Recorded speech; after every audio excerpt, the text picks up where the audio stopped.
Shane, who's 13. Shane has cerebral 13 palsy. and a half. 13 and a half. Shane has cerebral palsy, which affects mostly his legs. He has learning difficulties, but he attends a mainstream school. I'm a single parent to Charlie, who's 4.5. He has a rare syndrome. I've met quite a lot of parents that don't get out and they don't mix with people, and I think that can be very isolating. If you're only just finding out about your child's special needs or disability, it can be a very lonely time, and it's really important that you actually get in touch with other people through support groups just to get some help and to make you realise you're not on your own. We're all going through things in life that we can't deal with completely on our own, and we do need that help.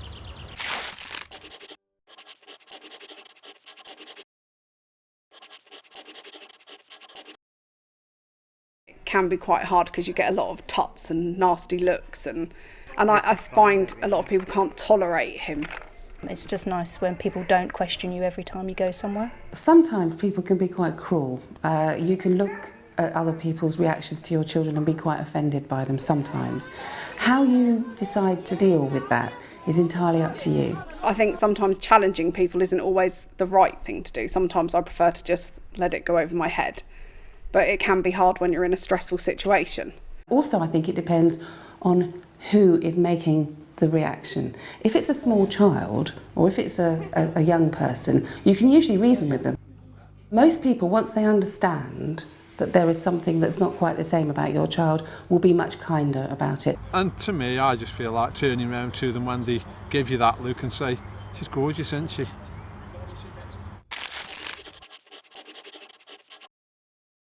Every child, no matter what their disability, has got the right to go to school in this country, and their needs should be met within some sort of educational setting. You do have the same parental choices as anybody else.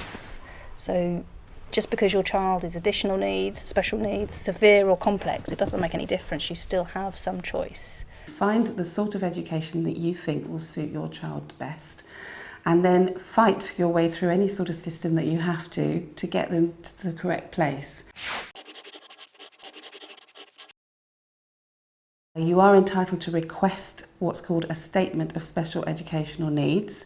Having requested that, you are then part of the process of inputting your views into what your child's needs are. So the parents will put in what they feel their child's needs are, and the child will be assessed by an educational psychologist. They may have a paediatrician, they may have a health visitor. All the people that have been working with the child during their journey will be able to put in their view on what that child's needs are. From that statement, then you're able to get the ball rolling in terms of help from social services and education.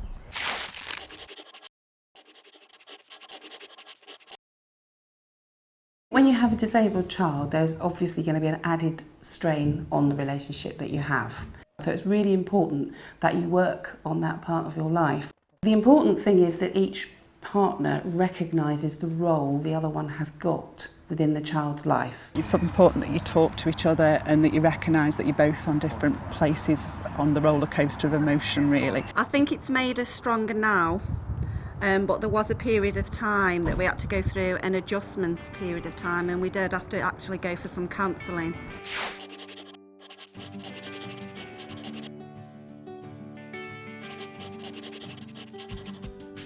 If you're worried about your child's future, the best thing to do is to talk to other parents and find out from them what their views are.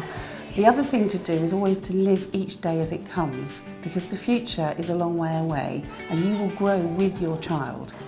Having a disabled child doesn't always mean that your life is going to be gloom and doom. You can have lots of fun with them. They're children first before they were ever disabled. Very often they can come out with the funniest things, and you can have a good time with them just the same as you can with any other children, and it's important to remember that.